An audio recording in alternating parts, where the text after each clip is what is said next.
Your brain won't shut off. You replay conversations from 3 days ago, analyzing every word you said. You imagine worst-case scenarios that will probably never happen. You lie awake at night thinking about something embarrassing you did 5 years ago. You question every decision, second-guess every choice. Turn simple situations into complex problems, and you're exhausted from your own mind. Here's what's actually happening in your psychology and why your brain does this. Overthinking isn't random mental noise. It's your brain trying to solve a problem it perceives as a threat. The problem is, most of what you're overthinking isn't actually threatening. Your brain just thinks it is. So it keeps processing, keeps analyzing, keeps running scenarios, trying to find the solution that makes you feel safe. But that solution doesn't exist, because the threat isn't real, it's imagined, and you can't solve imaginary problems with real analysis. Here's the psychology behind chronic overthinking. It usually starts with anxiety.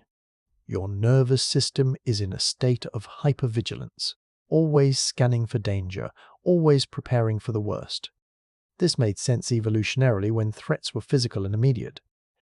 But now your brain applies that same threat detection system to social situations, to decisions, to uncertainty. Things that aren't actually dangerous get processed as if they are. So your brain goes into overdrive, trying to protect you from threats that don't exist. Think about what you overthink most.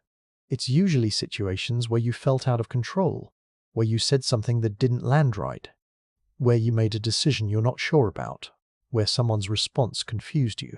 Your brain is trying to regain control by analyzing everything to death.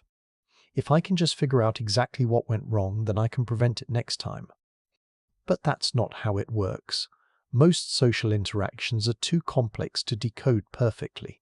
Most decisions have too many variables to predict outcomes with certainty. Your overthinking isn't solving anything.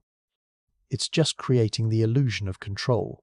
Overthinkers are often perfectionists. You have impossibly high standards for yourself. You believe mistakes are unacceptable, that being wrong is dangerous, that other people are constantly judging you. So every interaction becomes something to analyze. Every decision becomes something to agonize over. Because what if you mess up?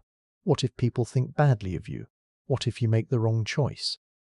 The fear of imperfection drives the overthinking.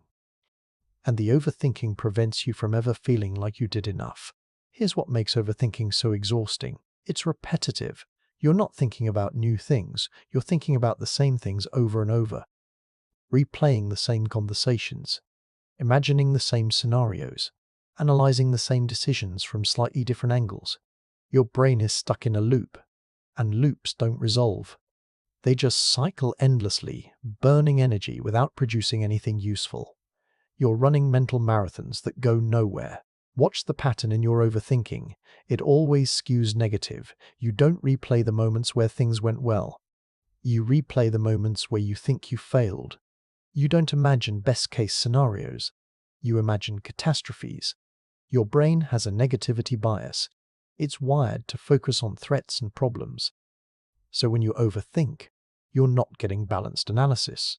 You're getting worst-case mental simulations designed to prepare you for danger, except the danger isn't real and the preparation is making you miserable. Overthinkers also struggle with uncertainty. You need to know. You need to understand. You need clarity and closure. But life doesn't provide those things consistently. People don't always explain themselves. Situations don't always resolve neatly. You can't always know if you made the right choice until years later. That uncertainty is unbearable to your brain. So it keeps thinking, keeps analyzing, keeps trying to manufacture certainty where none exists. The overthinking is your brain's refusal to accept that some things can't be known.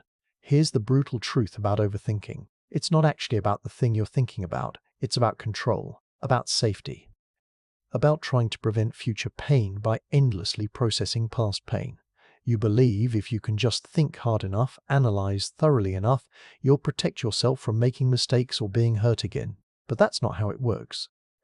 Overthinking doesn't prevent problems. It creates them. It keeps you stuck in the past or paralyzed about the future instead of present in your actual life.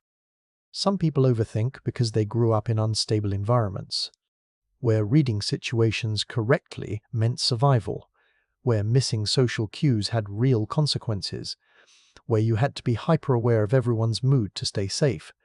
That hypervigilance served you then, but now it's maladaptive. You're applying survival strategies to situations that don't require them.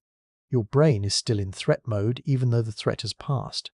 The overthinking is trauma response disguised as personality trait.